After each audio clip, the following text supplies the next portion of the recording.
Oh maaf ya, saya belum mau share. Halo. Biasa ada sore jadi. Itu. Gini tuh. Ini pelan. Ben. Judin.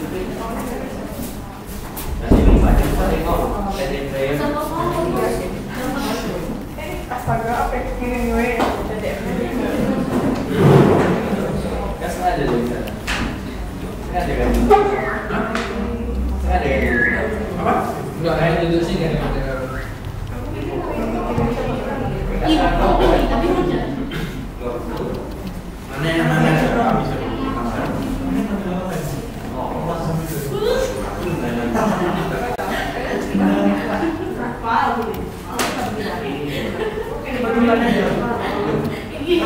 Bisa. Tiga ya, 7. Oke, kami lanjut ya. PP-nya udah dikirim barusan. Untuk materi kali ini kami membahas tentang bisnis multinasional Microsoft, melakukan bisnis di pasar global, masalah akuntansi dan nilai tukar mata uang asing. Untuk anggotanya ada Natalia Waisli, ada Krisyanti, ada Vera, dan saya Stefani. Dan kebetulan teman kami ada satu yang belum datang, itu Ivon. Materi pertama akan dibahas oleh saya sendiri, bisnis multinasional Microsoft.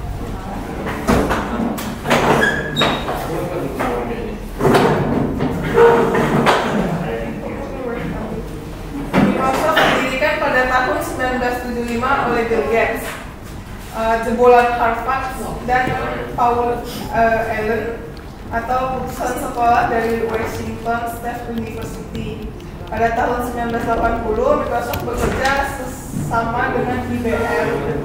Dan pada tahun 1981, perusahaan merilis versi pertama dari MS-DOS untuk PC IBM. Tahun 1983 adalah tahun besar lainnya bagi Microsoft, rilis Virtual Word atau kemudian diubah menjadi Microsoft Word. Versi pertama dari Microsoft Word itu Windows 1.0, dirilis 2 tahun kemudian pada tahun 1985 ketika Microsoft go publik pada tahun 1986.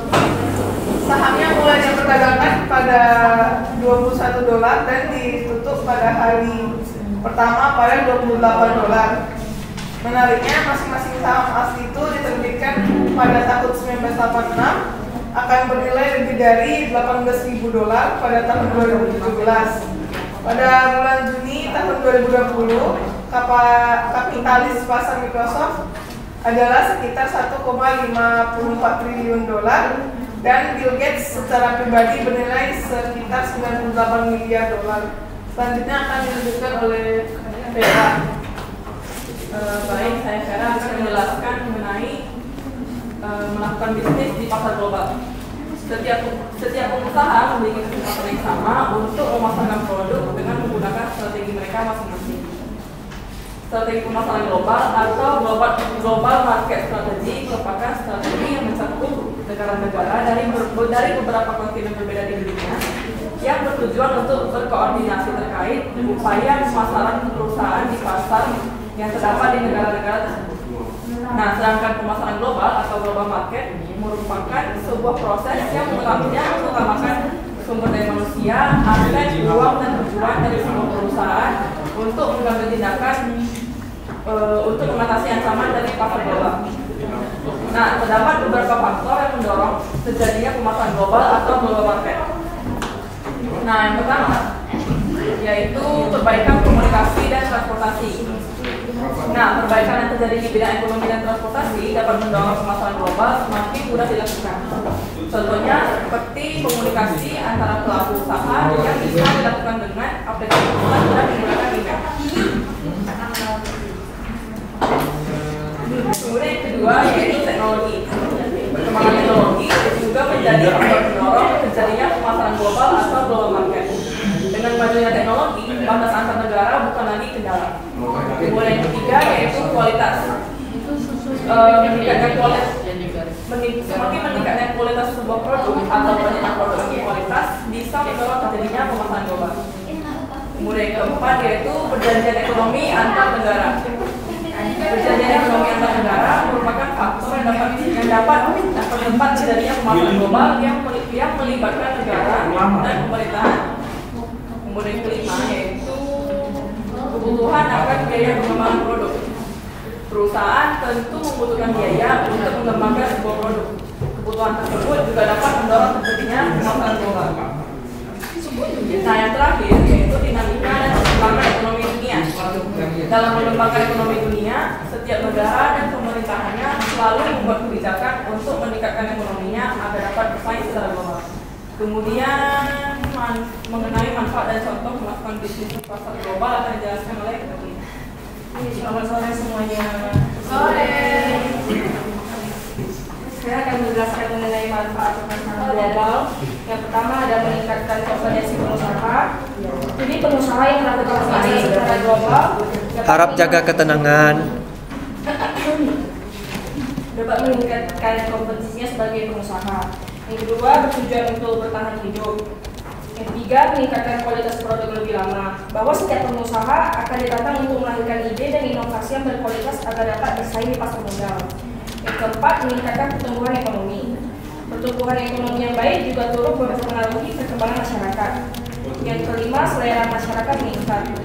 Keuntungan pemasaran global terakhir yaitu dapat berdampak pada selera masyarakat yang meningkat. Selanjutnya ada contoh pemasaran global. Yang pertama, perusahaan Samsung yang memasarkan produk elektronik ke banyak negara di berbagai belahan dunia. Produk yang dijual kayak smartphone, TV, mesin cuci, dan peralatan elektronik lainnya. Yang kedua, Microsoft menjual berbagai kebutuhan software, komputer, dan laptop ke hampir setiap negara di dunia. Hal tersebut dilakukan untuk menjawab kebutuhan masyarakat akan penggunaan komputer dan laptop itu sendiri. Selanjutnya, masalah akuntansi akan dijelaskan oleh Baik, saya akan membahas tentang masalah akuntansi. Jadi akuntan harus mampu mencatat dan melakukan transaksi yang melibatkan pertukaran dolar AS dan mata uang asing. Mata uang asing transaksi perubahan AS merupakan meliputi penjualan, pembelian, dan transaksi lainnya yang menimbulkan peralihan mata uang asing atau pencatatan piutang atau utang yang dinominasi, yaitu ditentukan secara numerik untuk diselesaikan dalam mata uang asing. Karena laporan keuangan dari hampir semua perusahaan AS tidak menggunakan dolar Amerika Serikat sebagai pelaporan mata uang, transaksi dalam mata uang lainnya harus disajikan kembali ke ekuivalen dolar AS sebelum dapat digunakan dalam pembukuan perusahaan AS dan disertakan dalam laporan keuangannya. Proses penyajian ulang transaksi mata uang asing ini menjadi skala dari AS. Nilai disebut translasi. Selain itu, banyak perusahaan besar Amerika Serikat memiliki operasi multinasional seperti anak perusahaan atau cabang yang berbasis di luar negeri. Misalnya, mobil AS mungkin memiliki anak perusahaan manufaktur di Kanada, Meksiko, Spanyol, dan Indonesia. Anak perusahaan asing mempersiapkan keuangan mereka penyataan dalam mata uang asal mereka.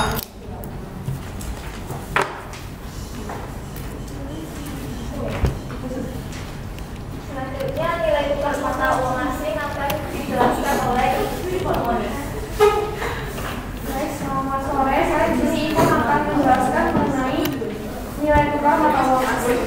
Jadi sebelum tahun 1972 itu sebagian besar mata uang utama itu dinilai berdasarkan emas standar, di mana nilai internasional mereka ditetapkan per ounce emas.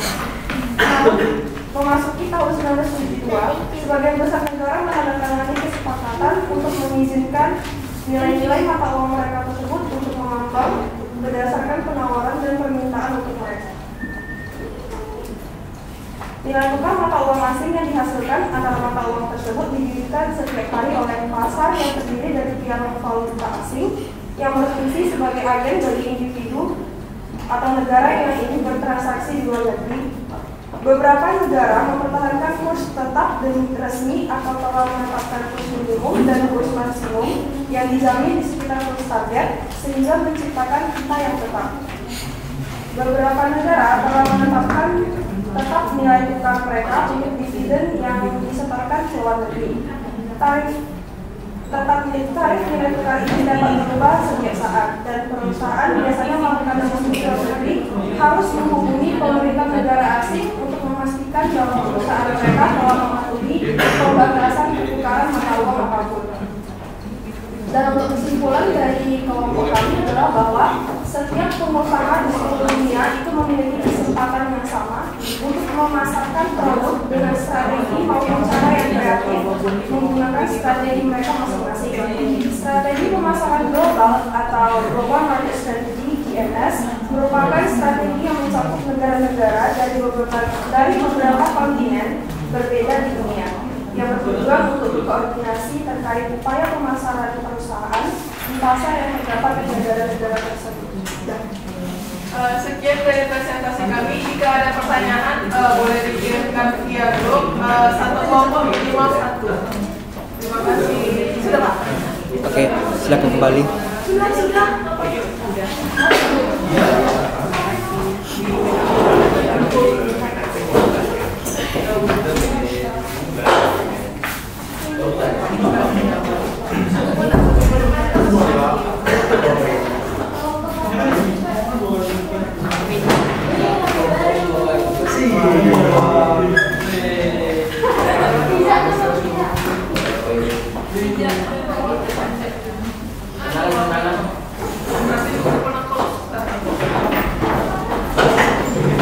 Tinggal aja dulu.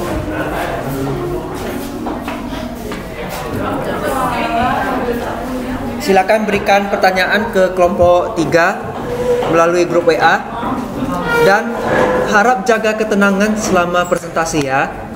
Jangan buat kebisingan. Kemudian kelompok 4 silakan maju untuk mempresentasikan tugasnya.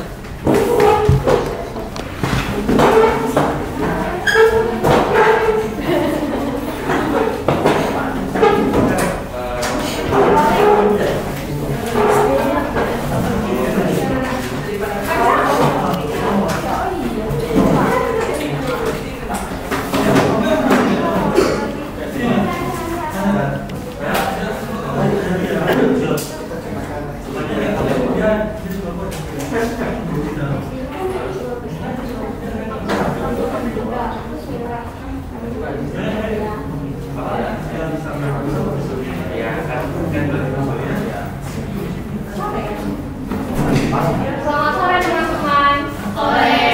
Saya Dina, perwakilan dari kelompok 4 ingin mempresentasikan makalah mengenai akuntansi multinasional, masalah dalam pelaporan keuangan dan kemahal laporan entitas asing pada perusahaan McDonald's. Untuk kelompok saya itu yang pertama ada Mitra, yang kedua ada Devania, yang ketiga ada Bella, dan yang keempat ada Eric. Dimulai dari sejarah awal perusahaan McDonald's. Nah, perlu diketahui McDonald's merupakan makanan cepat saji yang sangat difavoritkan oleh seluruh dunia. Nah, McDonald's ini didirikan pada tahun 1940 oleh dua bersaudara. Yang pertama yaitu Dick dan Mac McDonald di San Bernardino, California. McDonald bersaudara memperkenalkan sistem layanan speedy pada tahun 1948 yang meletakkan dasar bagi restoran cepat saji modern.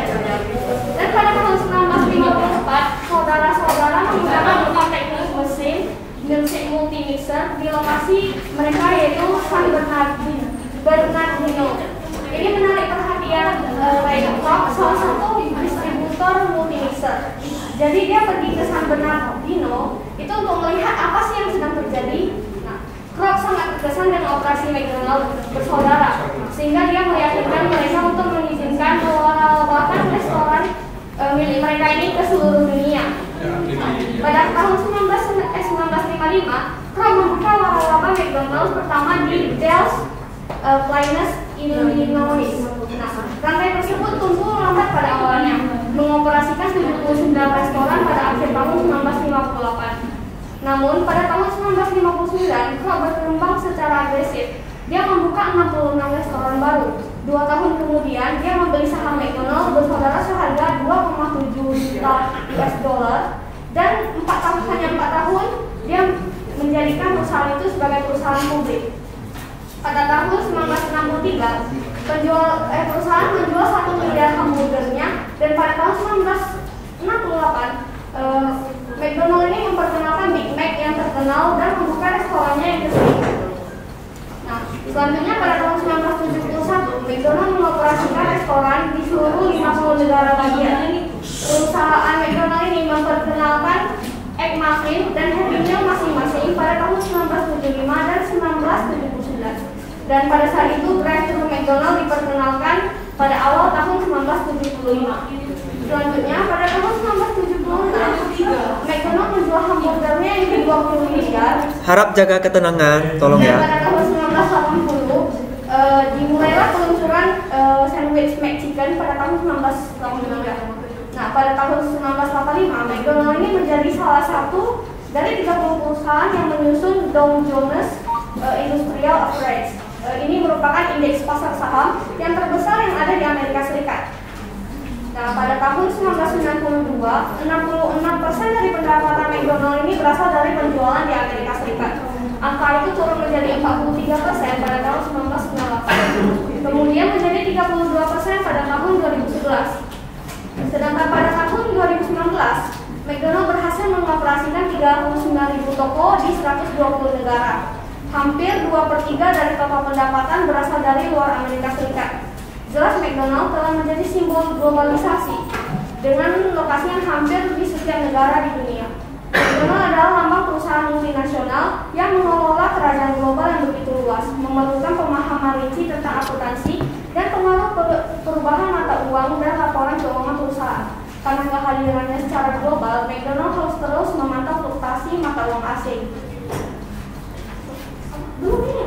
Selanjutnya, yaitu akuntan itu harus mempersiapkan laporan keuangan di perusahaan global dan harus mempertimbangkan 2 hal. Hal yang pertama yaitu perbedaan melintasi batas negara dan prinsip akuntansi. Dan hal yang kedua yaitu perbedaan mata uang yang digunakan untuk mengukur operasi perusahaan yang beroperasi di berbagai negara. Translasi atau penyajian kembali dalam dolar Amerika Serikat diperlukan sebelum laporan keuangan perusahaan asing dapat dikonsolidasikan dengan laporan induk perusahaan Amerika Serikat yang dilaporkan dalam US dollar. Selanjutnya akan dilanjutkan oleh Mitra. Selanjutnya, konvergensi prinsip akuntansi. Metode yang digunakan untuk mengukur aktivitas ekonomi berbeda di seluruh dunia.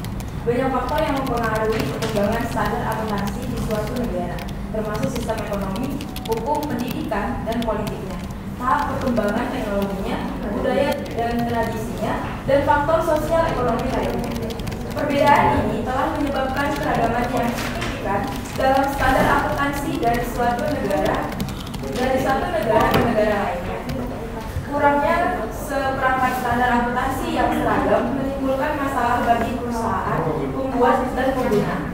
Beberapa negara mengembangkan prinsip akuntansi mereka berdasarkan kebutuhan informasi dari otoritas perpajakan. Selanjutnya, akuntansi untuk selisih mata uang dan kurs. Ada 3 definisi mata uang. Yang pertama, unit mata uang lokal adalah alat pembayaran yang sah di negara atau yurisdiksi tempat anak perusahaan terafiliasi berada. Yang kedua, mata uang pencatatan adalah mata uang di mana perusahaan mencatat transaksinya.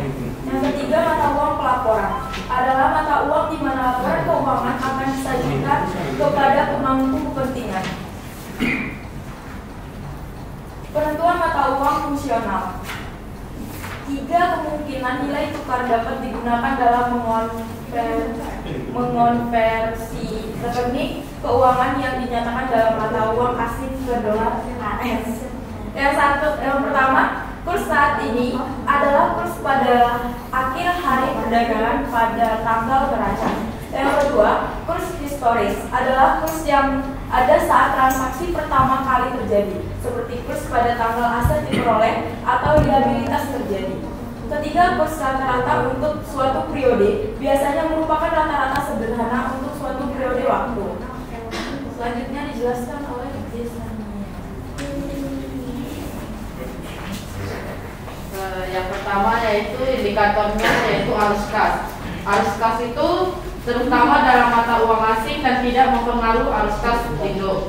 Yang faktornya yaitu berdampak langsung pada arus kas Indo saat ini dan tersedia untuk perusahaan Indo. Yang kedua adalah harga jual. Dalam faktor penunjuk mata uang asingnya yaitu terutama ditentukan oleh persaingan lokal atau peraturan pemerintah daerah. Yang pada faktor yang menunjukkan AS dolarnya itu yaitu responsif terhadap perubahan jangka pendek dalam nilai tukar dan persaingan di seluruh dunia. Yang ketiga yaitu pasar penjualan yang dalam faktor penunjuk mata uang asingnya yaitu pasar penjualan lokal yang aktif untuk produk perusahaan. Dalam faktor penunjukan AS dolar yaitu pasar penjualan sebagai besar di dalam negara itu atau kontrak penjualan denominasi dalam mata uang Indo. Yang keempat adalah pengeluaran, yaitu tenaga kerja, bahan, dan biaya lainnya terutama biaya lokal.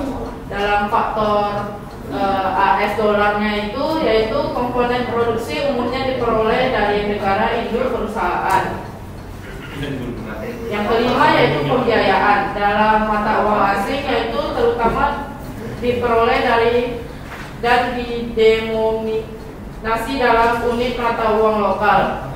Dalam menunjuk AS dolar yaitu terutama dari induk atau pembiayaan berdenominasi dolar lainnya. Yang keenam yaitu transaksi dan pengaturan antar perusahaan dalam mata uang asingnya yaitu sedikit transaksi antar perusahaan dengan induk.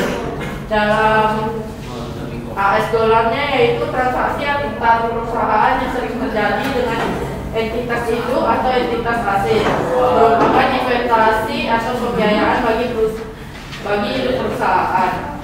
Selanjutnya yaitu penetapan mata uang fungsional dalam ekonomi dengan inflasi tinggi. Yang pertama yaitu pengecualian untuk kriteria pemilihan mata uang fungsional ditentukan ketika entitas asing berada di negara-negara seperti di Argentina atau Peru yang mengalami inflasi parah. Inflasi parah didefinisikan sebagai inflasi yang melebihi 100% selama periode 3 tahun. Yang kedua yaitu FASB yaitu menyimpulkan bahwa volatilitas mata uang inflasi mendistori laporan keuangan jika mata uang lokal digunakan sebagai mata uang fungsional entitas asing. Yang ketiga yaitu FASB memasyarakat penggunaan dolar AS sebagai mata uang fungsional dalam kasus hiperinflasi untuk memberikan stabilitas pada laporan keuangan. Selanjutnya dilanjutkan oleh Srela. Baik, saya akan melanjutkannya. Pada slide nomor 9 bisa dilihat itu transaksi CS penukaran uang laporan keuangan luar negeri. Jadi keuangan entitas asing ke dolar AS itu menyajikan kembali laporan keuangan entitas dolar AS yang dimana bergantung pada dua metode yang mungkin digunakan untuk menyajikan kembali. Ya, yang pertama adalah transaksi laporan mata uang fungsional entitas asing ke dalam mata uang pelaporan. Yang kedua adalah pengukuran ulang laporan entitas asing ke dalam mata uang fungsionalnya. Nah, setelah pengukuran ulang, laporan kemudian harus diterjemahkan ke dalam mata uang pelaporan. Jika mata uang di dalam laporan tersebut bukanlah mata uang fungsional,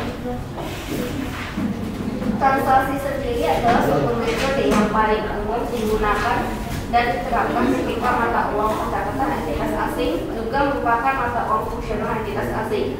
Hal ini adalah kasus normal di mana misalnya sebuah anak perusahaan Prancis AS menggunakan euro sebagai mata uang pencatatan dan fungsionalnya. Pernyataan anak perusahaan harus diterjemahkan dari euro ke dolar AS sebelum anak perusahaan tersebut dapat dikonsolidasikan ke euro AS. Untuk slide selanjutnya bisa dilihat yang adalah metode yang digunakan untuk mentransaksikan laporan keuangan dari mata uang fungsional ke dolar AS disebut metode tarif. Pengukuran kembali adalah suatu penyajian kembali laporan keuangan entitas asing dari mata uang pencatatan yang digunakan entitas ke dalam mata uang fungsional entitas asing. Pengukuran kembali ini diperlukan hanya ketika mata uang fungsional berbeda dari mata uang yang digunakan untuk memelihara pembukuan dan catatan entitas asing. Metode yang digunakan untuk mengukur kembali laporan keuangan dari mata uang pencatatan ke mata uang fungsional disebut metode temporal. Aset dan kewajiban moneter adalah mereka yang mewakili hak untuk menerima atau kewajiban untuk membayar sejumlah unit uang mata asing di masa depan.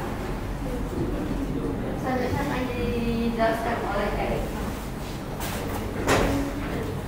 Nama saya Erik. Saya akan menjelaskan contoh kasus. Tunggakan JPT itu kan ada 3 kasus. Yang pertama ada kasus pertama, jadi gambarnya bisa dilihat dari PPT ya.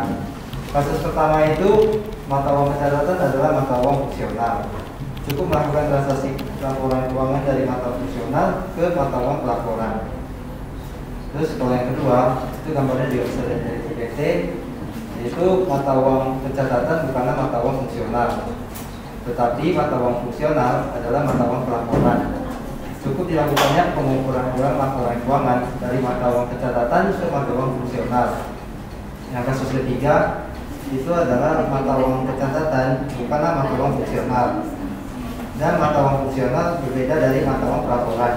Maka dilakukannya yang pertama pengukuran ulang laporan keuangan dari mata uang pencatatan ke mata uang fungsional.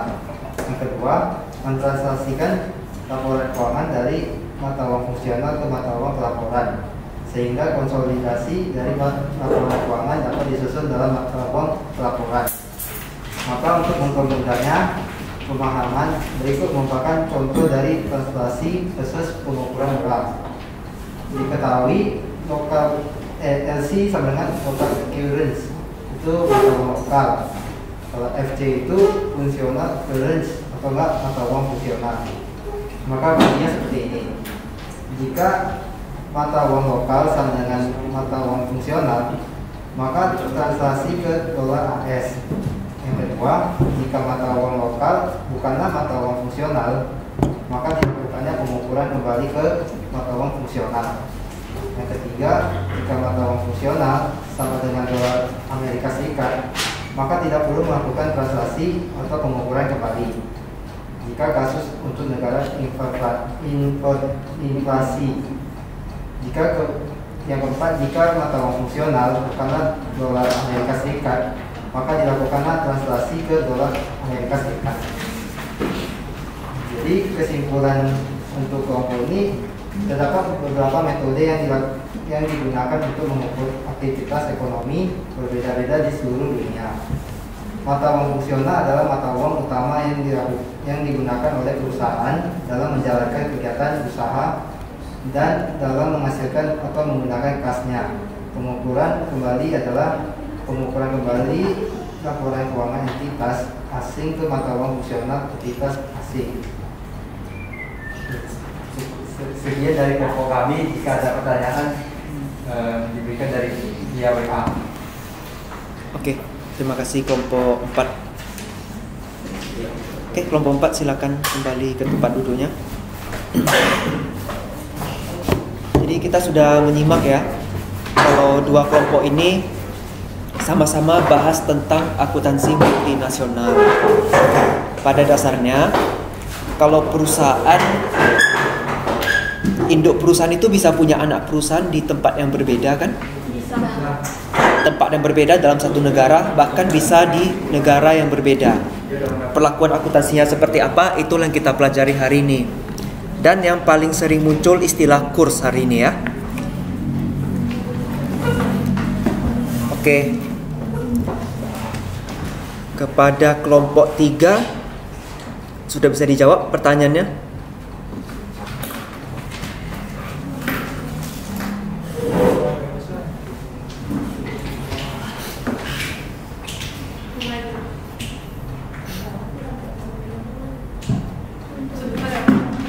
Oke.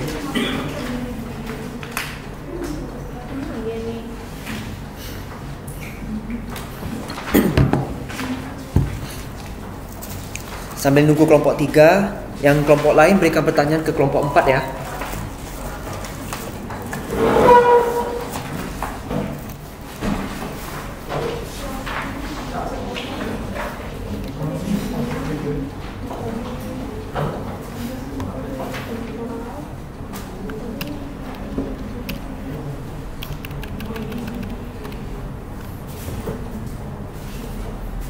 Kita biasa kalau pergi ke bank, ada berapa jenis kurs yang ditampilkan di layar komputer bank itu?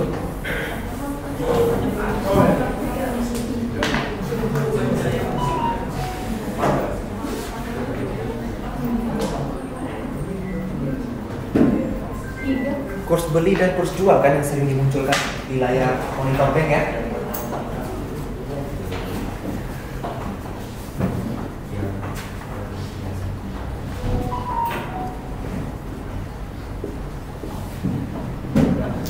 Sistem moneter mata uang asing itu semuanya menggunakan kode 3 huruf. USD, United States Dollar. EUR, Uni Eropa Euro. JPY itu Japanese Yen. Kalau kita IDR, Indonesian Rupiah ya.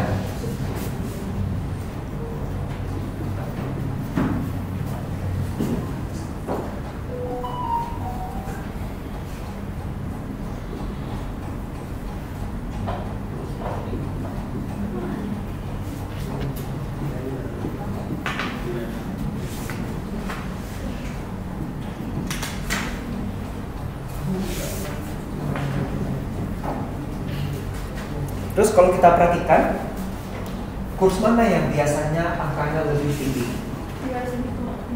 Bukan, perbandingannya antara kurs jual atau kurs beli yang lebih tinggi? Jual. Biasanya selalu kurs jual lebih tinggi kan? Iya. Kenapa kurs jual yang bisa lebih tinggi? Posisinya ini ada pada bank.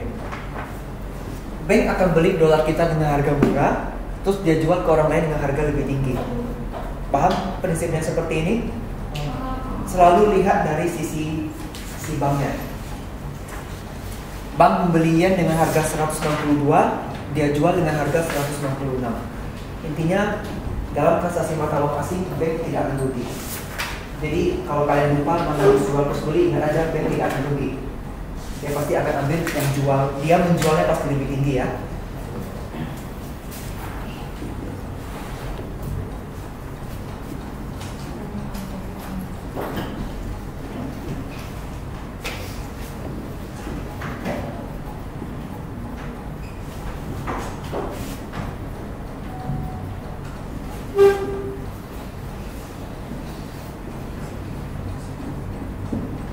Berapa rupiah yang kita peroleh kalau kita punya 10.000 USD?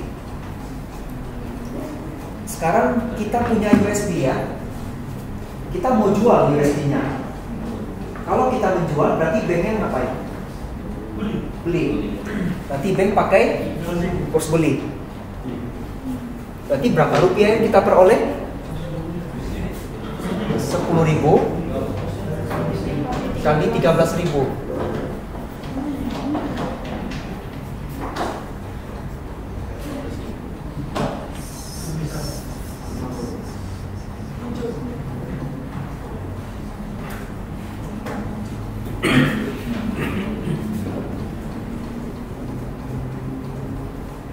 Berarti rupiah yang kita peroleh dengan USD 10.000 adalah 130 juta rupiah. Kita coba lagi contoh yang kedua.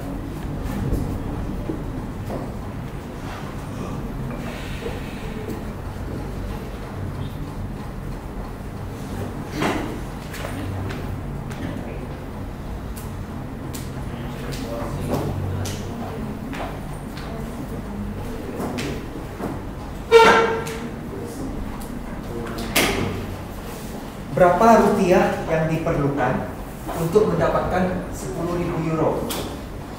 Gimana nih cara menyelesaikannya? Berarti posisinya kita punya rupiah kan? Kita pegang rupiah, kita mau membeli euro. Kalau kita membeli euro berarti bank menjual. Kita membeli euro, bank berarti menjual euro kepada kita. Euronya adalah 15.800.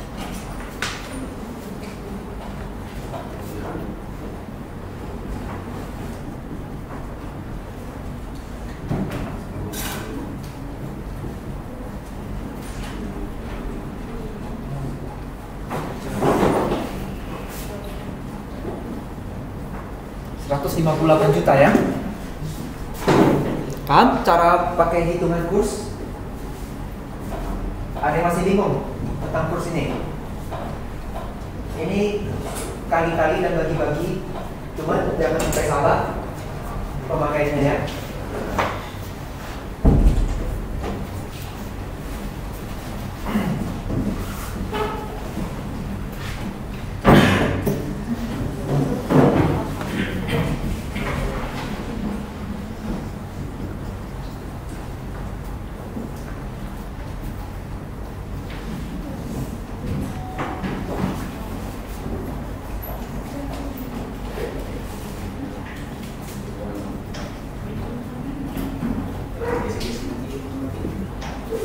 Berapa euro yang diperoleh dengan 100.000 yen? Gimana cara ngerjainnya? Sekarang posisinya kita punya euro atau kita punya yen? Dalam kalimat yang nomor 3 ini. Euro. Berapa euro diperoleh dengan yen? Berarti kita punya yen dong. Kita punya mata uang Jepang sekarang di tangan kita. Iya kan? Ya. Terus gimana cara mengkonvertnya supaya menjadi euro? Sementara ini kan semuanya bukan IDR hitungannya. Ada yang bisa kasih coba penjelasan? Cara nukarnya gimana? Kita punya yen dan kita mau euro, dan kita dikasih datanya seperti itu. Berarti yennya kita tukar rupiah dulu kan? Iya. Sekarang kita punya yen, kita mau jual yen kita. Berarti bank membeli atau menjual? Beli. Bank membeli. 162. JPY 100.000 kita kali RP 162 per JPY kan? 16.200. Sekarang posisinya kita punya uang 16.200.000 rupiah. Terus uang 16 juta ini kita beli beli euro kan? Kita mau beli euro berarti bank menjual. Dibagi. 15.200. Kita bagi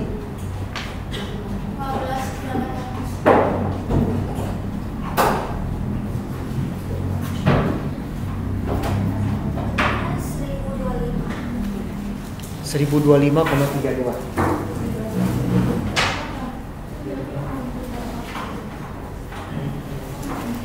Kalau mata uang 2 desimal ya. Standar internasionalnya pakai 2 desimal. Jadi mau kalimatnya dibolak-balik seperti apa, yang penting konsepnya tahu posisinya sekarang kita pegang apa. Terus kita mau membeli atau kita mau menjual ya. Baru ditentukan kursnya pakai kurs beli atau kurs jual. Bisa dipahami untuk kurs ini? Nanti yang semester 7 kalau mau ambil manajemen keuangan, ini diperdalam lagi mata kuliahnya khusus. Manajemen keuangan internasional namanya. Itu konsentrasi keuangan di semester 7 ya.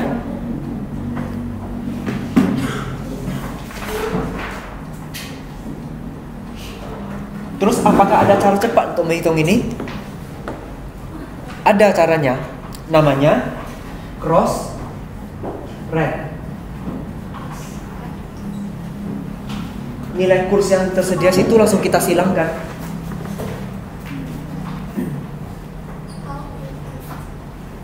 Ini kan kita punya data rupiah per yen, rupiah per euro. Kita langsung ubah jadikan euro per yen. Caranya harus pakai kalkulator ini.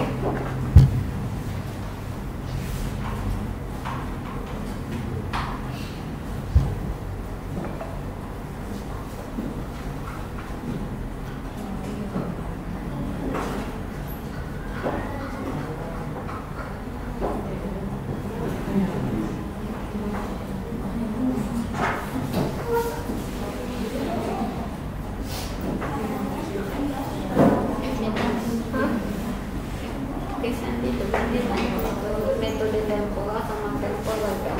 Iya. Metodenya sama aja.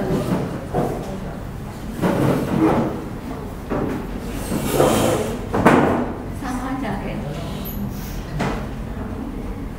Kedua metodenya sama. Iya sama. Namanya aja beda. Metodenya. Perhatikan, kalau kita pakai cross rate atau tarif silang, kita langsung jadikan rupiah per yen dan rupiah per euro ini menjadi euro per yen. Dengan cara 15.000 kita bagi 162, dapat 97,53. Ini adalah euro per yen kan jadinya, karena kita menghilangkan dua kurs ini, rupiahnya jadi hilang. Ini 97,53 euro per yen. Baru di sini yennya kita jadikan euro dengan cara 100.000 bagi 97,53. Hasilnya sama, 1025,32 euro. Cuman kalau pusing dengan cara cross rate, hitung manual aja. Saya rasa kalau hitung manual akan lebih aman ya. Tidak usah bingung apa bagi apa. Yang penting konsepnya yang seperti saya bilang tadi, posisinya kita pegang mata uang apa, terus kita butuhnya apa, dan kita membeli atau menjual gitu ya. Ada yang mau ditanyakan untuk masalah kurs ini?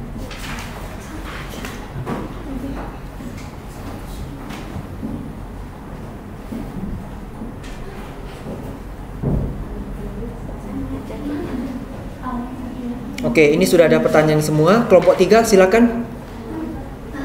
Ya. Metode temporal sama metode temporal itu sama aja kan? Cuma namanya aja yang beda. Kayaknya sama sih. Kita tuh tanya ini loh. Ini temporal ini salah. Jadi temporal. Soalnya di awal di bukunya temporer. Ya. Kelompok kami kan nggak ada bahas tentang konsolidasi. Dua kelompok ada yang kayak konsolidasi. Konsolidasi. Jadi gimana bagusnya Pak? Sebenarnya akuntansi multinasional termasuk konsolidasi, tapi ceritanya beda negara kan? Yang ini kan? Bukan Pak, yang paling atas. Itu yang pertama. Itu metodenya kami nggak ada belajar. Atau tetap kami jawab. Tetap jawab aja nggak apa-apa deh. Sambil belajar kan? Oh, kasus transferannya ya? Iya. Sebenarnya itu tuh temporal. Temporal betul. Namanya history. Makanya temporal kita kasih warna biru. Ya. Tunggu, kita kasih. Capek dah.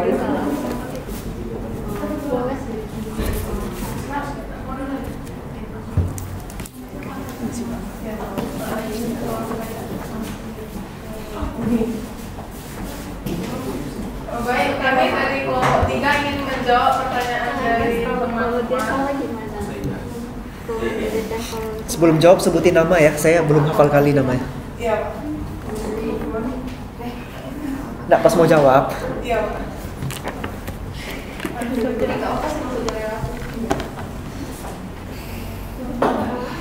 Kalau bisa dari pertanyaan atas dulu jawabnya biar rapi ya. Oh iya.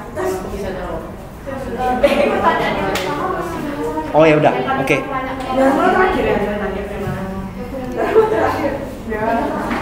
Berarti Iya. jawabannya dikirim ke grup ya? Ya boleh juga sih, cuma nanti mending maju aja nanti. Double aja. Nanti ujian biar gak boleh apa Pak? Ya udahlah, nggak apa-apa. Jadi dihapus. Ya nggak apa-apa, biarin aja. Selamat malam. Jadi saya di sini informasi akan menjawab pertanyaan dari Kak Lita. Gitu ya.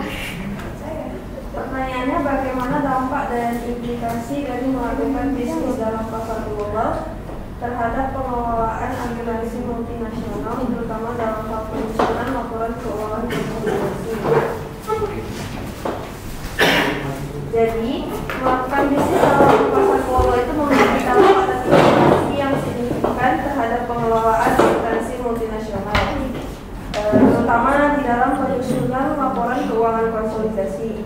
Jadi dampak dan implikasi utamanya itu seperti yang pertama ada kebutuhan untuk memahami dan menerapkan standar akuntansi internasional. Bisnis di pasar global itu melibatkan interaksi dengan berbagai negara yang menerapkan standar akuntansi yang berbeda.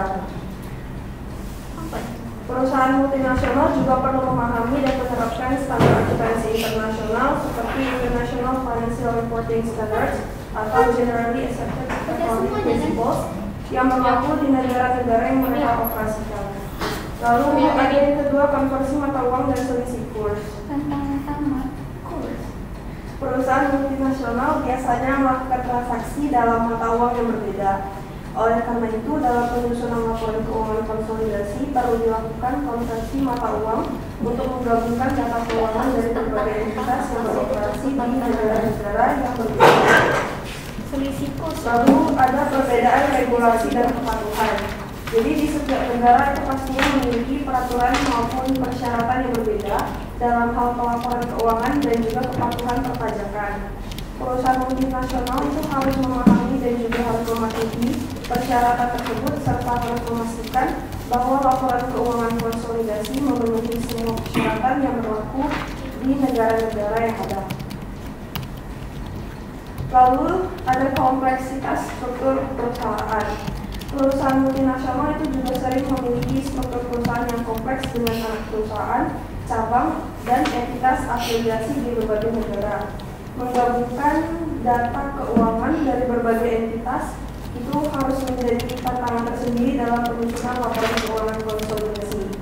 Dan yang terakhir adalah dalam rangka mengelola dampak dan entitas ini, perusahaan multinasional itu harus memiliki tim akuntansi yang terlatih, yang berpengalaman, harus juga mengikuti perkembangan terkini dalam standar akuntansi internasional, dan juga memiliki kerjasama yang baik antara tim akuntansi, tim manajemen, maupun profesional keuangan lainnya, agar dapat menjadikan laporan keuangan konsolidasi yang akurat dan juga informatif.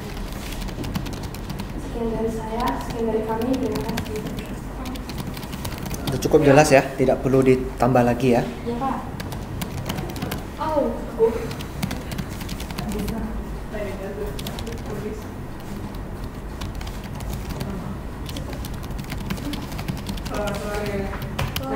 Saya Dharma dari kelompok 3 akan menjawab pertanyaan Dharma dari kelompok 6.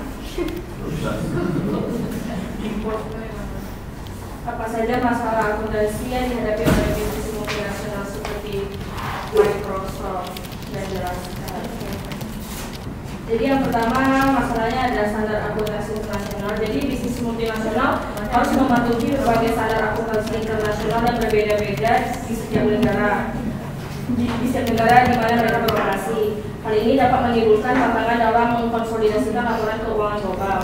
Yang kedua, perbedaan aturan perpajakan. Perbedaan aturan perpajakan antar negara dapat mempengaruhi pelaporan keuangan dan perhitungan laba bersih perusahaan. Yang ketiga, pengukuran dan konversi mata uang. Perusahaan multinasional harus menghadapi masalah konversi mata uang untuk mengonsolidasi laporan keuangan dari berbagai negara. Perubahan nilai tukar mata uang dapat mempengaruhi laporan keuangan dan kinerja perusahaan.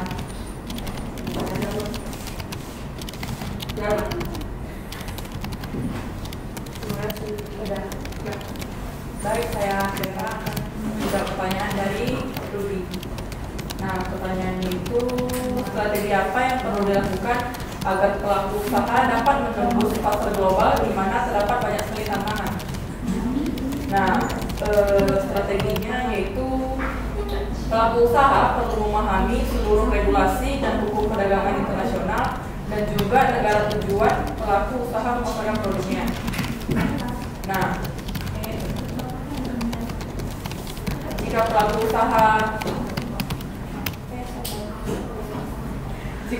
usaha sudah memiliki tujuan dalam mengembangkan usahanya, carilah pasar di mana pelaku usaha dapat memenuhi atau melampaui tujuan tersebut.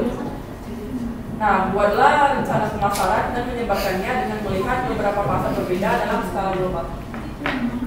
Nah, pelaku usaha harus juga memiliki rencana yang baik dalam memasuki pasar global, karena pasar ini merupakan pasar yang sangat kompetitif. Nah, pelaku usaha juga harus memastikan bahwa produk atau layanan pelaku usaha dikenal dan terjual dengan baik di negara tujuan di mana produk itu dipasarkan. Nah, yang kelima, pelaku usaha dapat menggunakan iklan yang dapat membantu mendapatkan exposure. Tetapi iklan ini bisa sangat mahal. Nah, pelaku usaha itu bisa memilih pilihan lain dengan membuat website dengan konten yang diterjemahkan sesuai dengan target pasar pelaku usaha. Bisa juga dengan menggunakan sosial media seperti Facebook dan Instagram. Kemudian yang keenam, selain mengecek persyaratan dan regulasi yang harus dipatuhi di luar negeri, pastikan produk yang dipasarkan sudah mengikuti peraturan legalitas jelas sesuai dengan peraturan pemerintah dan undang-undang di Indonesia. Yang ketujuh, pelaku usaha harus memahami mengenai logistik internasional, karena mereka perlu mengirimkan produk mereka ke negara tujuan dengan menggunakan logistik yang aman dan terpercaya. Yang keempat, dalam bisnis apapun, komunikasi itu adalah segalanya. Termasuk jika pelaku usaha ingin memasarkan bisnisnya pada pasar internasional. Pastikan pelaku usaha selalu berkomunikasi dengan perwakilan pelaku usaha di negara lain dengan baik. Yang kesembilan, pelaku usaha perlu untuk menggunakan metode pembayaran internasional seperti kartu dengan logo Mastercard.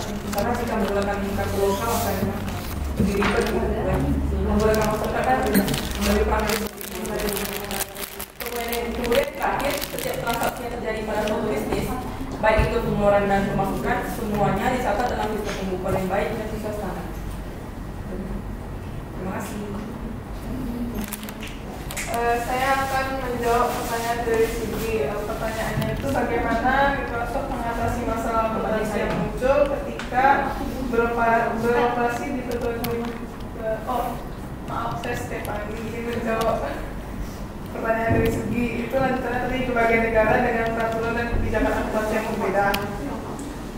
Microsoft mengatasi masalah akuntansi yang muncul ketika beroperasi di berbagai negara dengan peraturan dan kebijakan akuntansi yang berbeda melalui beberapa pendekatan. Yang pertama ada tim ahli. Microsoft memiliki tim ahli yang terdiri dari akuntan dan profesional keuangan yang memahami peraturan dan kebijakan akuntansi di berbagai negara. Yang kedua ada kebijakan akuntansi konsisten. Microsoft memiliki kebijakan akuntansi konsisten yang diterapkan di seluruh perusahaan.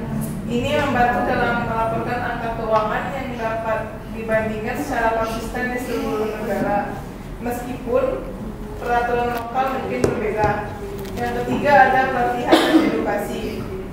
Perusahaan ini memberikan pelatihan dan edukasi kepada karyawan terkait peraturan dan kebijakan akuntansi yang berlaku di negara-negara tempat Microsoft beroperasi. Yang keempat ada konsultasi eksternal. Microsoft juga dapat mengandalkan konsultan atau firma akuntansi eksternal yang berpengalaman untuk memberikan nasihat dan bantuan dalam menghadapi masalah akuntansi yang kompleks di berbagai negara. Yang kelima ada komunikasi dengan pihak berkepentingan. Microsoft berkomunikasi secara teratur dengan regulator, auditor, dan pihak berkepentingan lainnya untuk memahami perubahan dalam peraturan dan kebijakan akuntansi serta menjaga kepatuhan dengan persyaratan yang berlaku.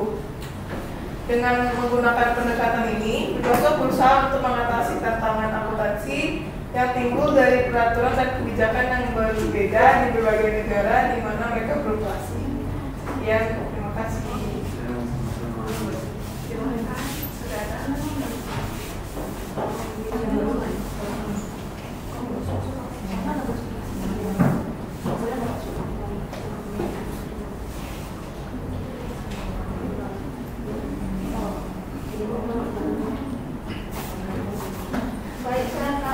klarifikasi akan mencoba menjawab pertanyaan Julianti. Pertanyaannya, bagaimana perbedaan antara metode konsolidasi proporsional dan metode ekuitas dalam akuntansi multinasional? Bedanya itu metode ekuitas akuntansi perusahaan digunakan untuk menilai investasi perusahaan dalam usaha patungan ketika memiliki pengaruh yang signifikan terhadap perusahaan yang diinvestasikan. Sedangkan metode konsolidasi proporsional akuntansi melihat pendapatan, biaya, aset, dan kewajiban secara proporsional dengan persentase partisipasi perusahaan dalam usaha patungan. Terus, bagaimana kedua metode tersebut mempengaruhi penyajian laporan keuangan konsolidasi? Jadi, pengaruhnya itu aset, kewajiban, pendapatan, dan beban dari entitas asosiasi diakui dalam laporan keuangan konsolidasi perusahaan induk berdasarkan bagian proporsional kepemilikan perusahaan induk. Laporan laba rugi konsolidasi mencakup pendapatan dan beban yang berasal dari entitas asosiasi berdasarkan bagian proporsional kepemilikan perusahaan induk.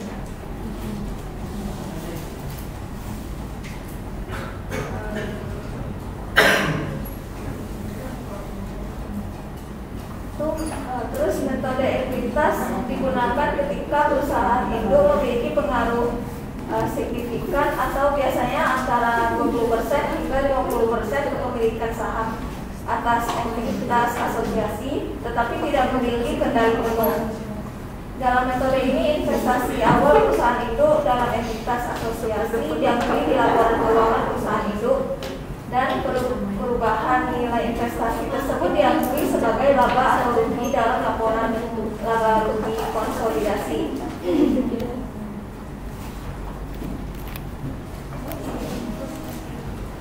Terus pemilihan antara metode konsolidasi proporsional dan metode ekuitas tergantung pada tingkat pengaruh dan kendali perusahaan induk atas entitas asosiasi. Pemilihan metode tersebut akan mempengaruhi bagaimana aset, kewajiban, pendapatan, dan beban dari entitas asosiasi diakui dalam laporan keuangan konsolidasi perusahaan induk, serta bagaimana perubahan nilai investasi tersebut diakui dalam laporan laba rugi konsolidasi. Bagaimana Junianti?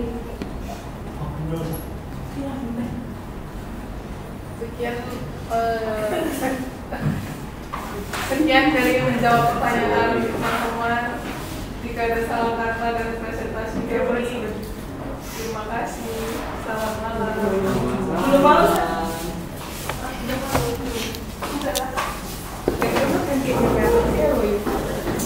Ini KRS-nya tolong.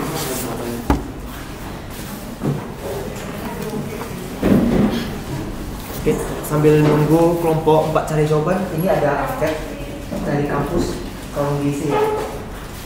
Ini tentang fasilitas dan kualitas pelayanan di kampus.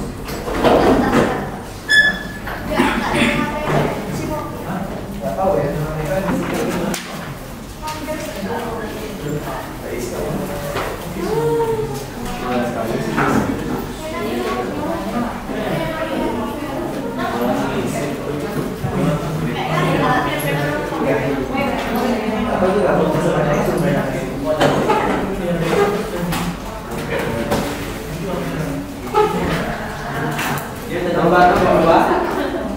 Lembar kedua bertanya nomor 17 itu dikasih rendah dan ya ada lembar kedua nomor 17 dikasih rendah dan Oh iya. Nomor 17. Nomor 1 sih Pak. Berapa ya nanti? Susah kali dapat rekor.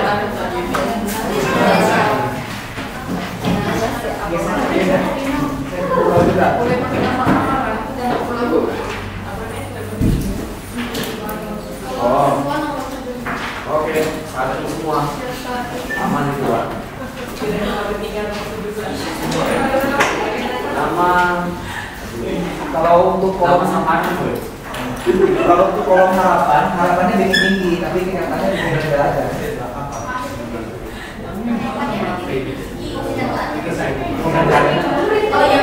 Biar bagus.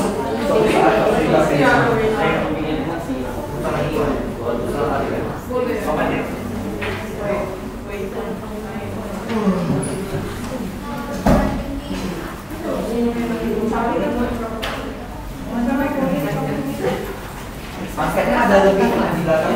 4 Neng. Apa sendiri nggak tahu. Ini kurang lebih ya. Semua udah dapat ya.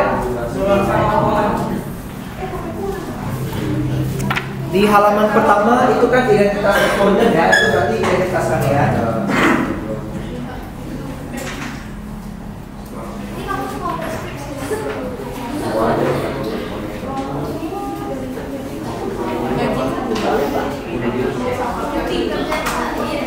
Kemudian nanti kalau kalian lihat di lembar kedua, itu ada 3 kolom yang sekalian isi: kepuasan, pelayanan minimum, sama harapan. Jadi nanti nomor 1 itu nanti 3 kolom ya. Terus yang di lembar 3 dan lembar 4 itu seperti biasa. Itu cuma 1 kolom, dicetak aja per nomor 1 aja.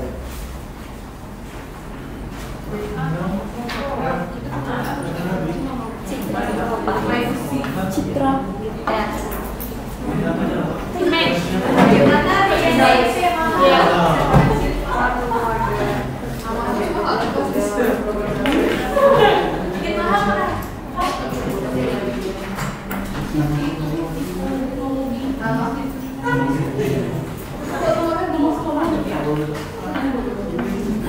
Kalau yang di lembar kedua, yang dimaksud dengan kepuasan itu adalah kepuasan kaliannya.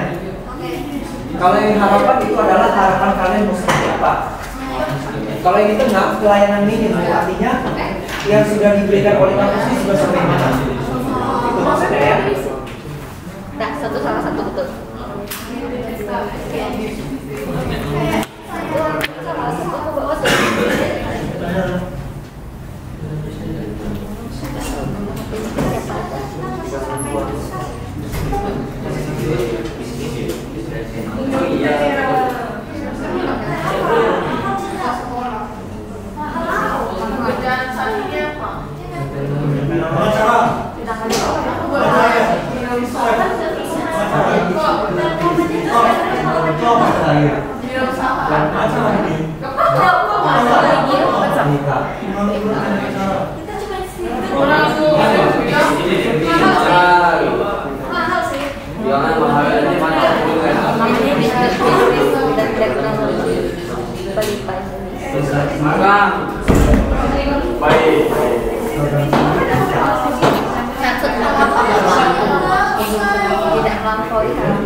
Minggu depan kita offline terakhir ya tadi.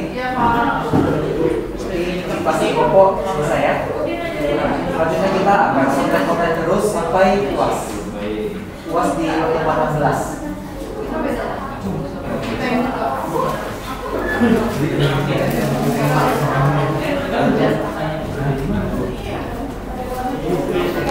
Dosen membeli saya aja nggak tahu nilai saya apa.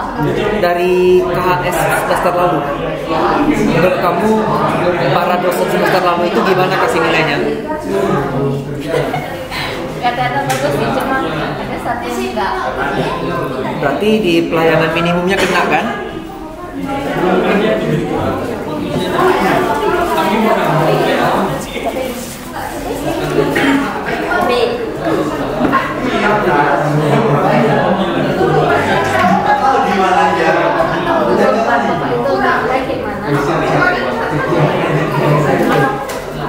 Kita presentasi dulu.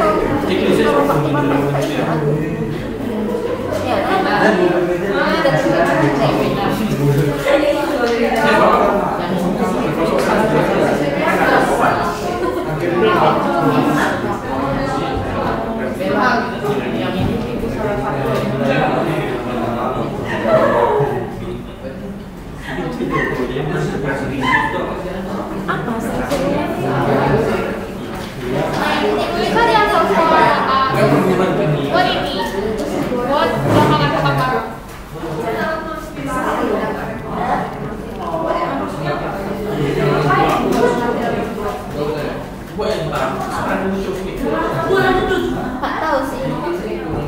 Nggak tahu Kak.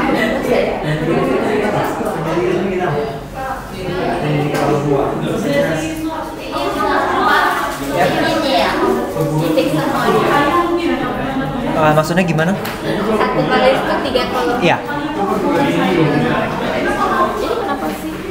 Ini kan jawabannya masing-masing berbeda ya. Iya. Ini banyak diskusi saya lihat di sini. Aku juga. Apa yang didiskusikan dari Ini kan gak jadi naskah. kayaknya ya. Buat penelitian.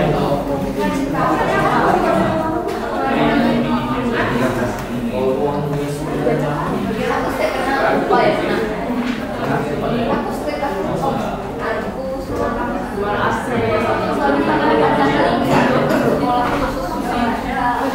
Fasilitas apa yang menurut kalian kurang? Inilah yang akan bayar. Nanti kan dia baca ya.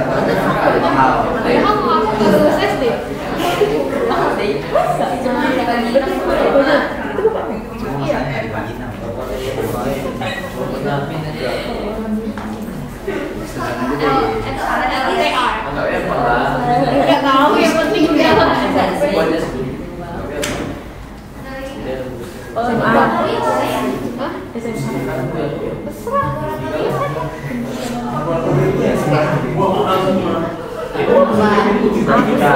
Terus dia bilang, aku aja kelinci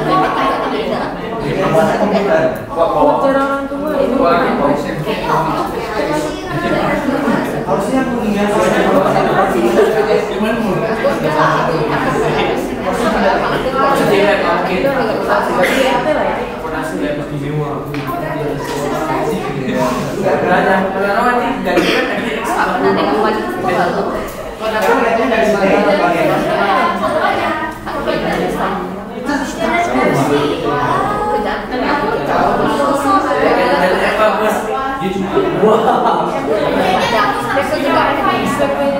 ada, cuma tidak diberikan ke mahasiswa. Kalau semua dikasih nanti tidak cukup berfungsi.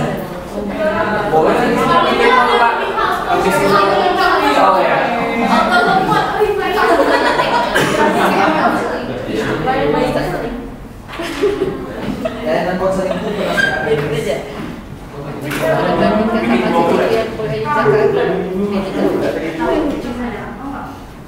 konseling itu penasehat akademis ya, masing-masing punya kan?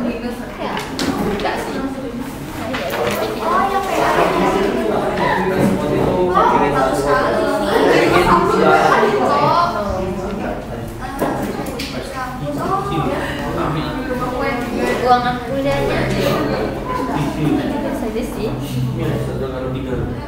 Yang 2 pelayan ini Kadang panas, kadang Kalau ada bahas masalah colokan listrik pikir rendah aja. Colokan listrik banyak nggak nyala.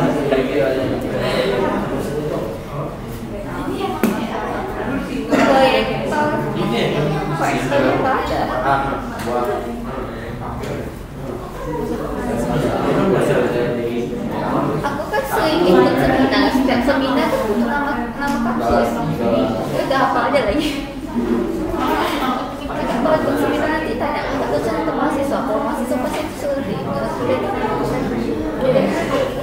Ada sama aku kopi-kopi sih, tapi kemarin aku tahu juga. BPPI, Institut Bisnis dan Teknologi Indonesia. Apakah Pak harus seperti itu? Sinopusnya yang sering, yang pas awal saya ceritain itu kita belajar ini. kontrak itu. Iya, di dalam kontrak. Saya tahu Cuma memang nggak semua dosen cerita. biasa aja.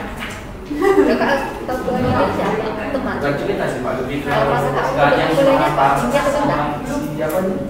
Silabus. Kayak gitu maksudnya. Bagus kan kuliah. Biasanya dia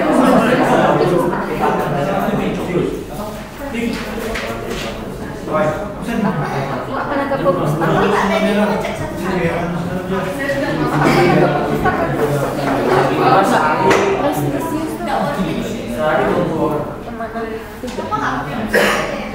dia pasti semua orang juga gitu. Cuma kan kalau dia pas pakai Excel nanti kan dia kan angka semua banyak kan curiga gitu. Tidak tahu itu ada masalah yang nggak satu karena rendah aja.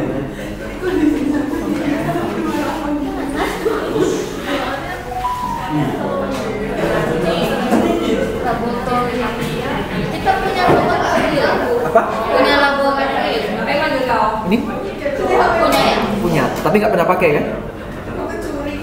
Karena nggak cukup untuk kalian. Kan untuk orang Filkom aja itu. Untuk orang FB dianggap punya laptop sendiri masing-masing. Makanya sistem informasi akuntansi kalian belajarnya dalam kelas kan? Harusnya siap tuh belajarnya di dalam kan? Berarti kurang ya. Berarti kita nggak dapat. Meja dan kursi masih tiga ya.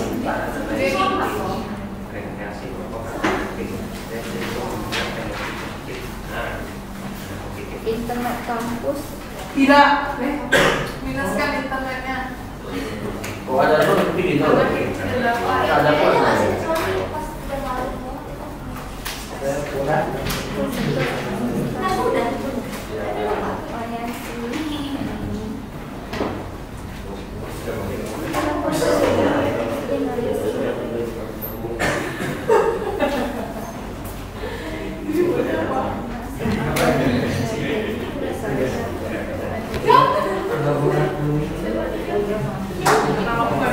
Kalau yang mana laboratorium ini ya, sebenarnya laboratorium. Sebelah sini juga.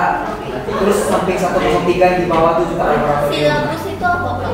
Silabus itu biasanya di awal kuliah dosen akan cerita kita akan belajar apa-apa saja di semester ini. Kalau kayak saya kemarin pas kontrak kuliah saya kasih tahu. Tapi kebanyakan dosen memang nggak cerita. Sebagian aja yang cerita. Dibulat-bulatkan semua loh. Kayak dosen kan semua dosen berarti kan. Iya. Masalah nggak semua kayak itu kayak meja kursi yang ini oke tapi ada yang kurang tapi ada yang kondisi kampus satu lagi. Iya itu dia.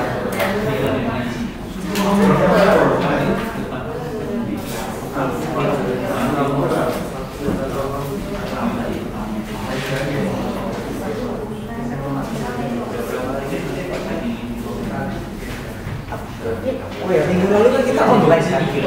Tapi kan kita presentasi ya? Iya. Berarti steken 2 kali dong? Benar kan? Iya.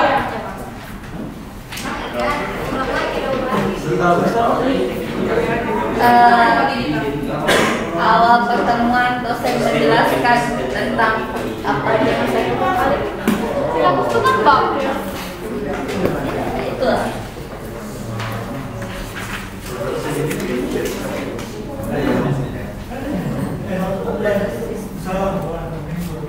Tapi di Psikopi 11 gak sih? 11 maksudnya Absen yang pertemuan 11. registrasinya sih bagus sih cepat.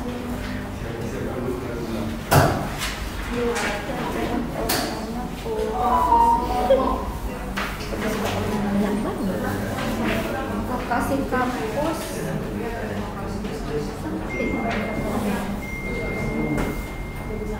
Gak tahu aku. akreditas kampus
Oke, kelompok 4 bolehlah maju dulu bentar untuk jawab pertanyaan, baru lanjut isi angketnya.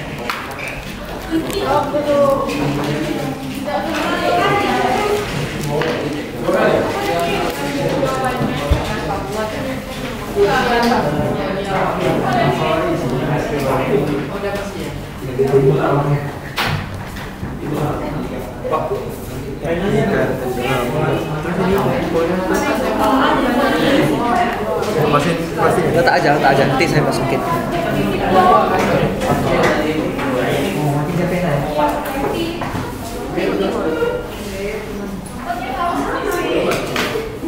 Makasih ya.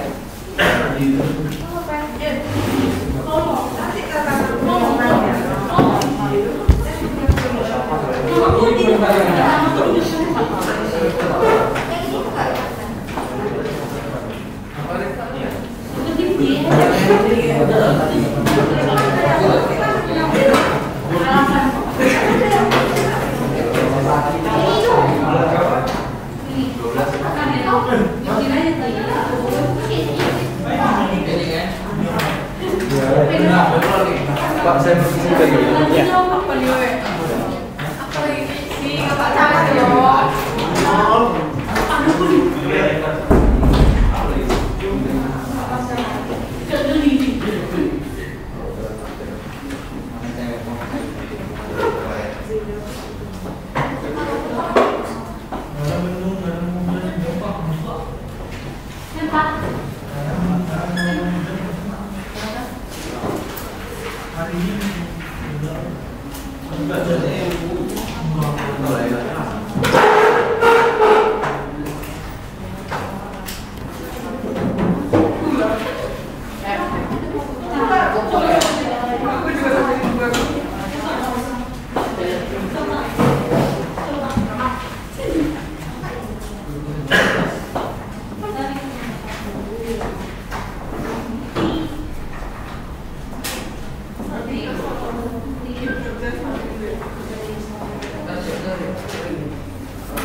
Ayo kelompok 4 silakan.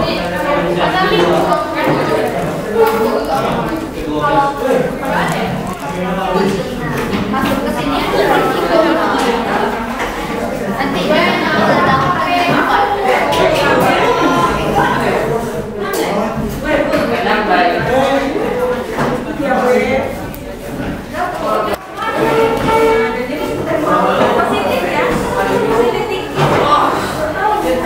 di letak meja itu jatuh.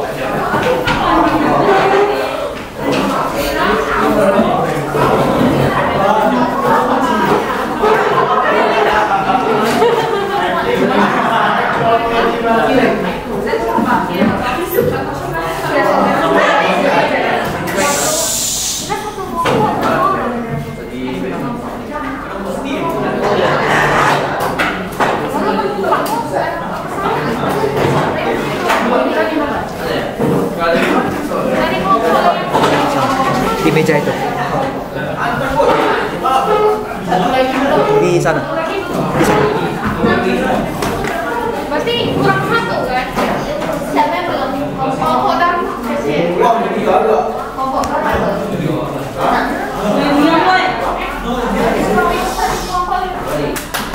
Oke, semuanya harap tenang.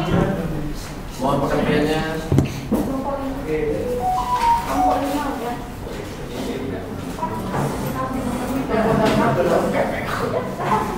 Udah, apa saja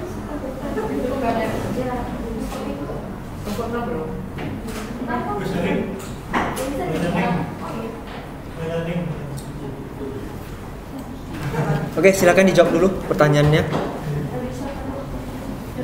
Dari Bella dulu lah, dia udah tulis di sini. Baik, saya akan menjawab quiz. Jadi pertanyaan itu, apa itu metode temporal dan metode temporal dan bagaimana cara menerapkan kedua metode tersebut? Ini sebenarnya metodenya itu cuma satu ya, yang itu temporal. Temporal itu tuh hasil tafsiran dari buku yang kemarin Bapak dikasih. Dan sebenarnya temporal itu sebenarnya salah. Cuma kami kurang yakin, jadi kami masukkan temporal atau temporal. Yang betul tuh setelah ditanya temporal. Metode temporal ini juga dikenal dengan metode historis ya. Jadi metode ini itu adalah metode yang digunakan untuk pengukuran kembali laporan keuangan dari mata uang lokal ke mata uang fungsional. Metode temporal ini mengubah mata uang anak perusahaan asing menjadi mata uang perusahaan induk. Teknik translasi mata uang asing ini digunakan ketika mata uang lokal anak perusahaan tidak sama dengan mata uang induk perusahaan. Nilai tukar berbeda digunakan tergantung pada item laporan keuangan yang diterjemahkan. Keuntungan atau kerugian akibat transaksi mata uang nilai tukar tersebut dilaporkan dalam laba bersih perusahaan induknya. Contohnya, anak perusahaan XYZ yang berdomisili di Britania, mata uangnya adalah pound Inggris. Namun mayoritas klien mereka itu ada di benua Eropa yang menggunakan mata uang euro. Euro ini nanti akan menjadi mata uang fungsional. Dalam hal ini, perusahaan induk XYZ akan Harap tenang semua. untuk menerjemahkan laporan keuangan tersebut kembali ke mata uang yang akan digunakan di perusahaan induknya. Jadi yang pound tadi itu nanti bakal yang euro nanti itu nanti bakalan diubah lagi ke pound Inggris. Nah, waktu diubah tersebut mungkin nanti bisa mengalami keuntungan atau kerugiannya kan. Itu tuh nanti akan dimasukkan ke dalam laba bersihnya perusahaan induk. Jelas, Chris? Oke. Oke, lanjut.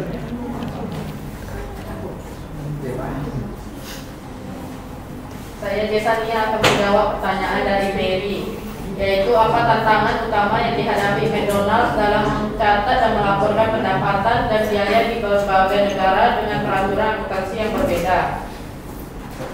Yaitu tantangannya yaitu menyebabkan keragaman yang signifikan dalam standar akuntansi dari satu negara ke negara yang lain. Kurangnya keterangkan standar akuntansi yang seragam menimbulkan masalah bagi perusahaan, pembuat, dan pengguna. Beberapa negara mengembangkan prinsip akuntansi mereka berdasarkan kebutuhan informasi dari otoritas perpajakan. Negara lain memiliki prinsip akuntansi yang dirancang untuk memenuhi kebutuhan perencanaan ekonomi pemerintah pusat. Standar akuntansi AS berfokus pada kebutuhan informasi pemegang saham biasa atau kreditur. Semenjak pergantian abad, langkah telah diambil untuk bergerak menuju satu set standar laporan yang diterima secara global. Keyakinan bahwa perangkat standar global juga harus mengurangi biaya pelaporan yang dikeluarkan perusahaan saat ini. Jika mereka mencoba mengakses modal di pasar luar negara asalnya, karena mereka tidak perlu lagi membuat beberapa kumpulan laporan keuangan menggunakan kumpulan yang berbeda. Dari standar akuntansi dan pengguna laporan keuangan cenderung lebih percaya pada pelaporan keuangan jika sesuai dengan standar yang telah mendapatkan penerimaan global yang luas. Untuk mengatasi tantangan ini, McDonald's mengandalkan tim akuntansi yang terampil dan pengetahuannya yang luas tentang peraturan akuntansi internasional dan Dan perlu diketahui salah satu langkah yang paling disignifikasikan yang telah diambil SEC untuk mendukung dan menerima standar laporan keuangan internasional yang terjadi pada tanggal 4 Januari 2008 ketika SEC mengeluarkan aturan yang memungkinkan swasta asing untuk mengajukan pelaporan yang disiapkan sesuai dengan IFRS yang dikeluarkan oleh Dewan Standar Akuntansi Indonesia Internasional tanpa rekonsiliasi dengan prinsip akuntansi yang diterima secara umum, yaitu AS menghapus persyaratan formulir 20F untuk perusahaan yang secara ketat mengikuti IFRS, mengurangi biaya bagi penerbit swasta asing dan mendorong partisipasi berkelanjutan mereka di pasar buku publik AS yang merupakan keuntungan bagi investor dan meningkatkan kemungkinan investasi dan memajukan alokasi modal yang efisien. Dan McDonald juga menggunakan sistem pelaporan dan teknologi yang canggih untuk memfasilitaskan pencatatan dan pelaporan keuangan yang akurat dan tepat waktu di berbagai negara. Terima kasih.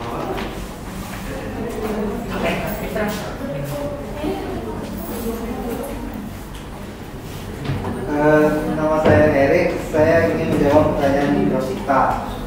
Bagaimana cara menghitung dan mengakumulasi selisih kurs valuta asing yang ditimbul akibat perubahan nilai tukar mata uang asing terhadap mata uang lokal dalam situasi di mana transaksi tersebut melibatkan beberapa periode pelaporan dan konsolidasi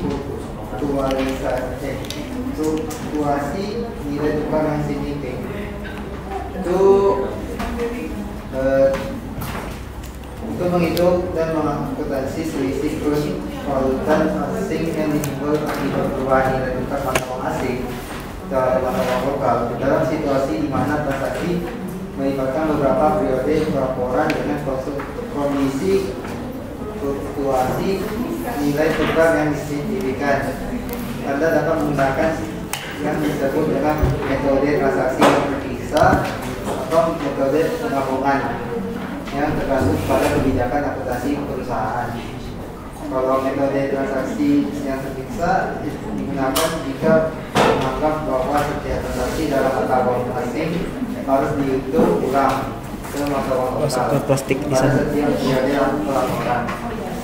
Sementara itu, metode penggabungan digunakan jika perusahaan menganggap bahwa seluruh transaksi dalam mata uang asing harus dihitung ulang ke mata uang lokal hanya pada awal transaksi dan selanjutnya dianggap tetap hingga periode pelaporan berikut. Perlu diingat juga bahwa kedua metode tersebut memiliki kelebihan dan kekurangan masing-masing, dan pemilihan metode tergantung pada kebijakan akuntansi perusahaan serta persyaratan pelaporan yang berlaku di negara atau wilayah tempat perusahaan beroperasi. Ya, terima kasih. Oke, cukup jelas ya. Dua metode, kalau terpisah berarti satu-satu. Kalau perlu translasi dia akan lakukan translasi. Kalau metode kedua dia gabung, dia dalam satu laporan dia bikin dua mata uang. Tapi sebenarnya lebih bagus yang secara terpisah aja yang kita pakai.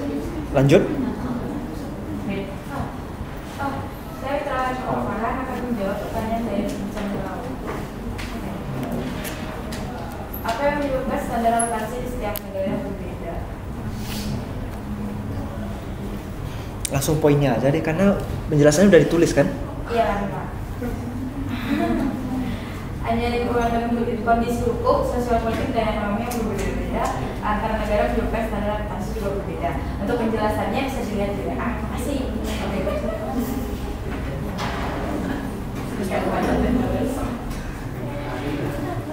Oke ya, itu dari Mitra sudah jawab. Jadi ada 6 poin yang dijelaskan dan 7 ya. 7 poin sudah dijelaskan. Ya, nggak ada masalah sih itu. Lanjut, bisa dipakai ya. Berarti tinggal pertanyaan dari Dharma. Evina yang jawab ya. Susah nih. Selisih kurs. Silakan Evina bacakan. Saya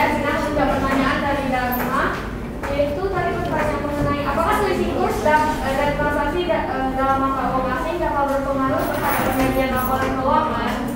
Jawabannya itu transaksi dalam mata uang asing dan selisih kurs yang terjadi tidak akan berpengaruh secara signifikan terhadap laporan keuangan karena transaksi tersebut dicatat pada akun tersendiri, sehingga berapapun nilainya akan memberikan informasi yang tersisa pada penggunaan laporan keuangan yang dapat memberikan pengaruh terhadap laporan keuangan, yaitu perubahan kurs.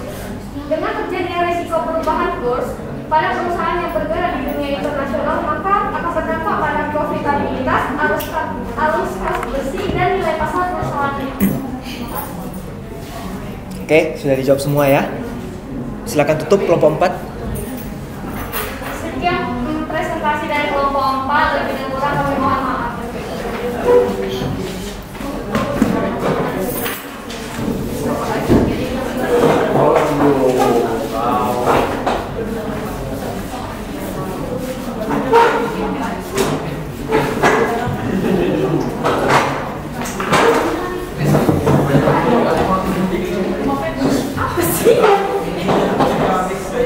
Oke, perhatian semua. Saya mau jelasin tentang selisih kurs.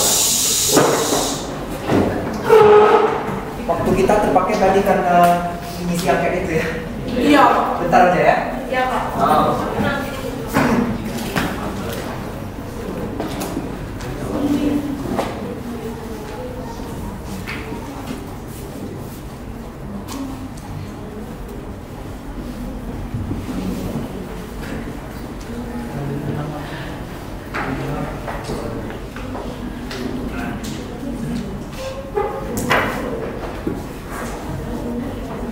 Kita di Indonesia, kalau ada membeli barang dengan mata uang dolar, kita wajib merupiahkannya kan? Iya. Merupiahkannya itu pakai kurs Bank Indonesia. Kurs Bank Indonesia dapat dari mana? Di website bi.go.id itu ada kurs beli, ada kurs jual. Kita tambah, kita bagi dua. Artinya kurs tengah kan? Saat pakai kurs BI rupanya kursnya adalah 14.750. Sementara saat kita beli produk harganya 14.500 kurs yang dipakai. Bisa ya terjadi perbedaan seperti ini. Dari sini kan timbul yang namanya laba atau rugi selisih kurs. Nah, kita lihat, kita bayar lebih tinggi kan? Tapi kita terjadi laba atau rugi? Rugi dong. Atau gini, saat beli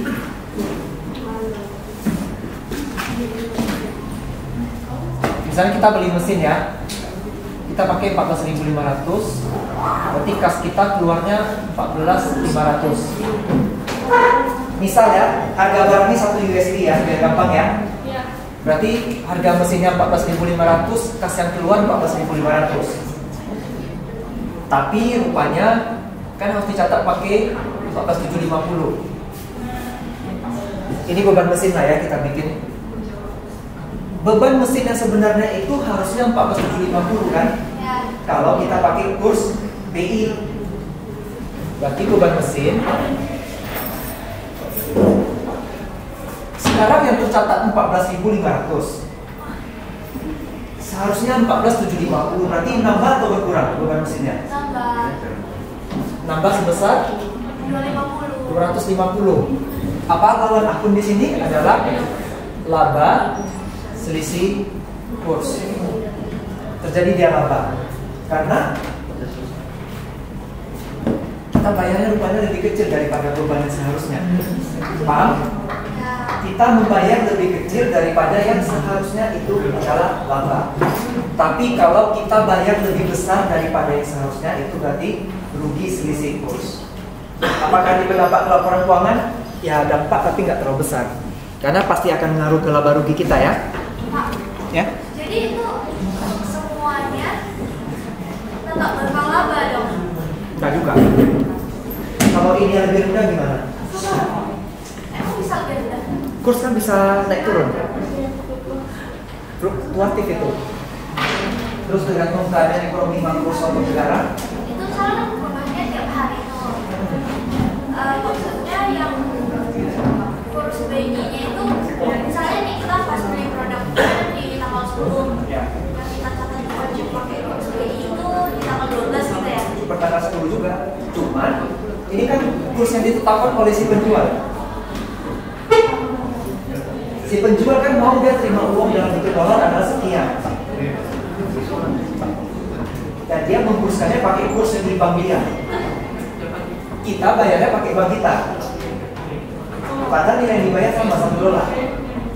Dari situ bisa timbul namanya laboratorium risiko. Itu yang menjual yang 4.500 itu dapat dari kurs bank yang dia Penjual pokoknya. Urusan si penjual kan, kita beli ceritanya.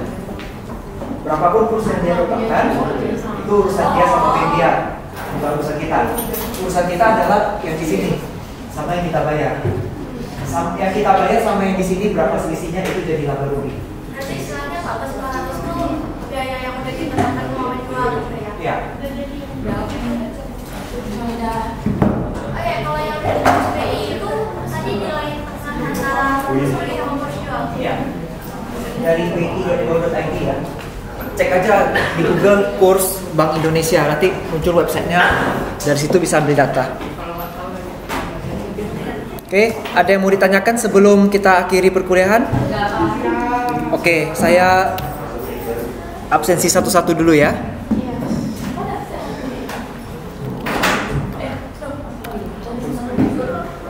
Angelia Fortune Prasnayati,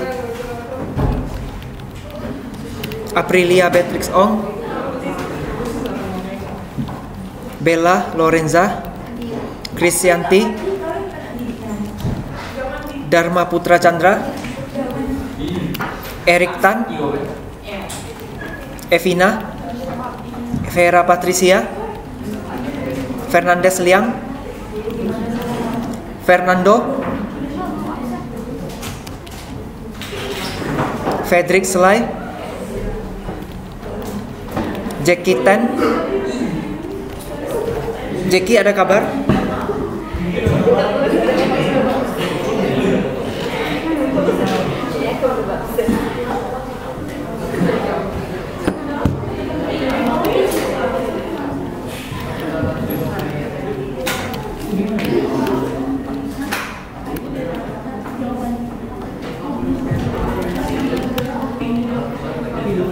Jenny Angelica,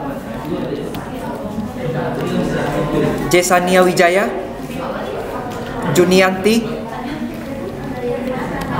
Kelvin Sasminto, Leonardo Anderson,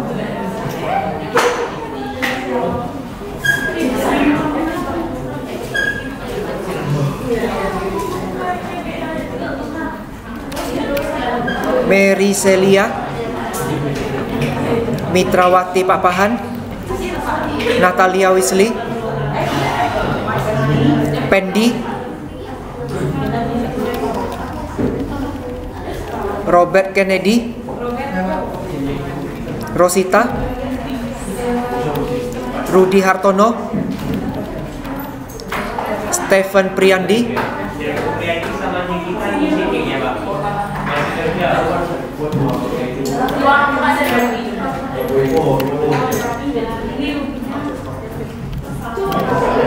Stefani, Sufendi, Sugianto, Vincent Lau, Vito Tandianto, Yvonne Monik. Ada yang namanya belum dipanggil?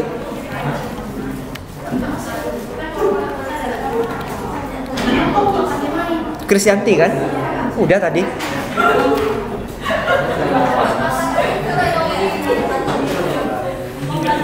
Oke ya, perkuliahan kita selesai malam ini. Terus ini udah semua kembali? Udah kumpul semua ya? Oke, kalau gitu saya ucapkan terima kasih. Selamat malam.